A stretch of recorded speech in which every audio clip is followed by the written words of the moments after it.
This is 5 on your side at 5, focused on you. A violent New Year's Eve in St. Louis City. At least 5 people shot at various locations overnight. Those shootings scattered across a span of a few hours. None of the victims died. Good evening and Happy New Year. I'm Mark Maxwell. 4 adults and 1 child are recovering from their gunshot wounds tonight. The latest shooting happening just before 5 o'clock this morning. Now we're hearing from trauma recovery groups working to help gunshot victims heal. 5 on your side's Mercedes McKay joins us in studio with more on their mission in this new year. Mercedes? Mark, experts tell me that 10% of shooting victims will lose their life to a bullet injury. That means 90% of people do not die after being shot. But the mental toll a bullet injury has on a victim is life-changing. That's why community leaders want to make sure victims are getting the help they need. Bullets are endemic in St. Louis.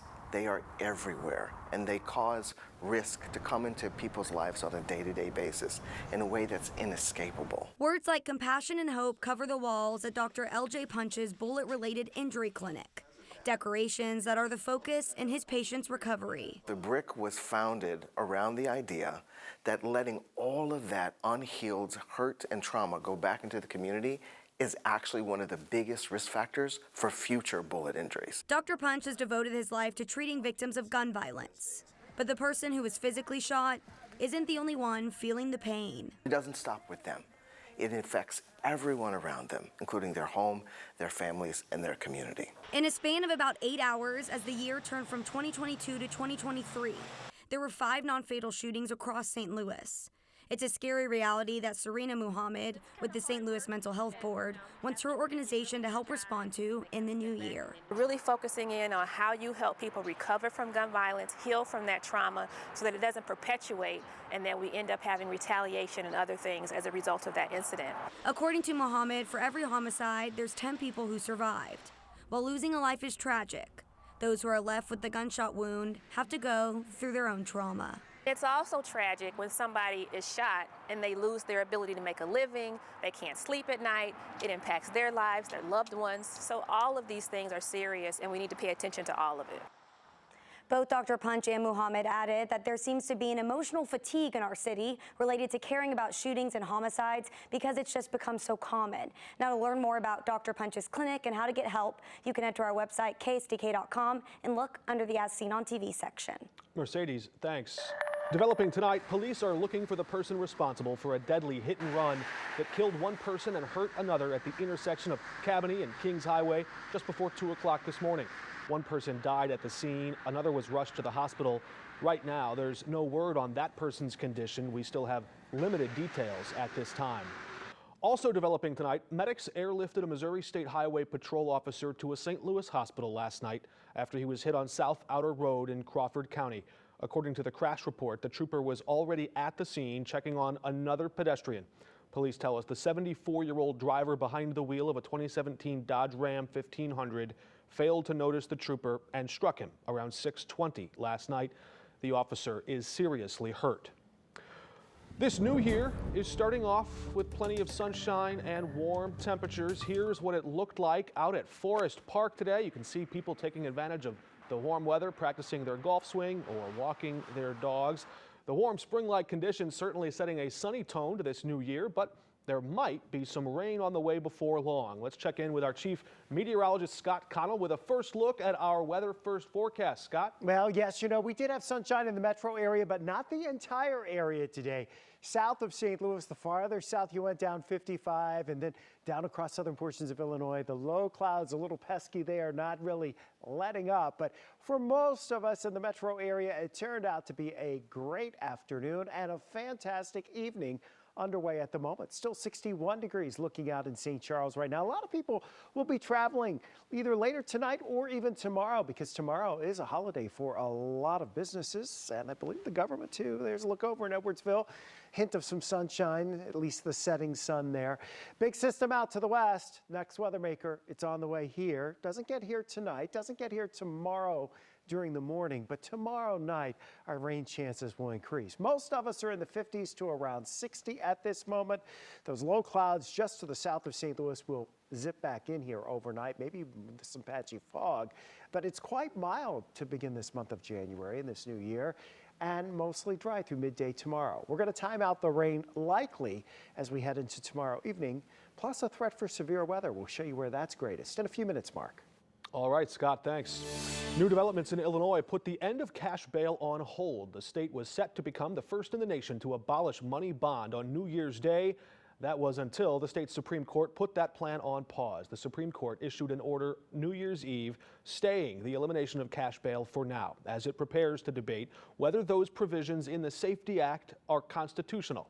A Supreme Court commission previously praised the effort to remove money bond from the criminal justice system, citing its harmful effects. Dozens of Republican prosecutors in counties scattered across the state sued to block the act from taking effect, but this new stay is statewide until the court can sort it all out.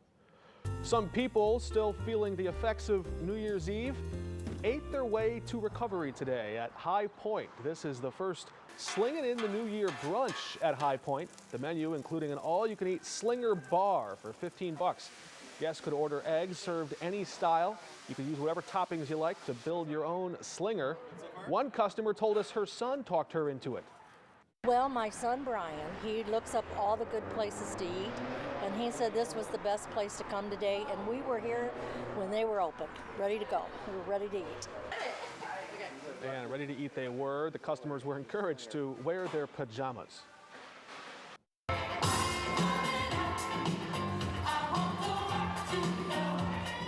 That like more of the entertainment scene today, the Live by Lowe's Hotel hosted a Love and Drag Disco Edition brunch to kick off the new year. Local entertainers like Samora Bonet and Kitty Litter brought the high energy to the stage, while other people sipped on bottomless mimosas and ate their fill. Many of us are finalizing those New Year's resolutions, perhaps to get some more exercise after that filling brunch. This morning, hikers got their start participating on a first day guided hike at the Dr. Edmund A. Babler Memorial State Park. They hiked more than a mile along this Hawthorne Trail. Pope Francis is celebrating the new year in the Vatican, the message he offers during his annual address.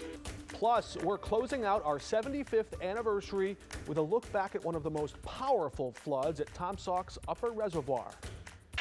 Pope Francis is marking the beginning of this new year. The Holy Father delivered his annual New Year's Day message from the Vatican this morning. The Pope encouraging everyone to see the new year as an opportunity to do good by sharing God's love with everyone we see. Thousands of people gathered in St. Peter's Basilica also prayed for the late Pope Emeritus Benedict XVI, who died New Year's Eve. And people across the world are mourning the loss of former Pope Benedict, who passed away at 95 years old. The bells tolled exactly 95 times this morning at the Basilica of the National Shrine of the Immaculate Conception in Washington, D.C. Mourners decorated the doors with black bunting to mark his passing. One of the Grammy-winning Pointer Sisters has died. Anita Pointer's publicist announced the singer died of cancer last night. She was born in 1948. Anita was the second oldest of the four sisters who formed that singing group Pointer Sisters back in 1969. They would eventually rise to fame with hits in the 1970s and 80s that included I'm So Excited. Anita Pointer was 74. Ruth is now the last surviving member of that group following the deaths of June Pointer in 2006 and Beth Pointer in 2020. Happening right now, you can take part in the Way of Lights 5K run or a 1.5-mile walk. The Way of Lights is the holiday display on the grounds of the National Shrine of Our Lady of the Snows in Belleville. Our camera's there now. Trophies go to the top 2 winners. Medals will go to the top 3 men and women in each age group. You must register online to participate. Tickets range from $20 to $35.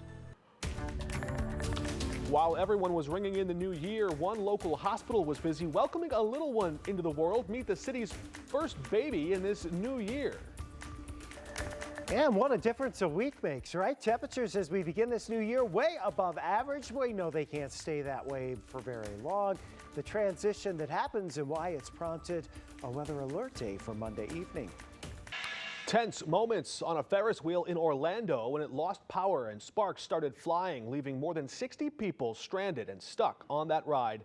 This video showing sparks flying from the wires on one of the pods on a 400-foot-tall Ferris wheel at Icon Park last night. Fire crews rescued at least 62 people stranded there with no communication when the power went out. The fire chief says they still don't know what caused that power outage. So the only thing I know, there was some type of electrical failure.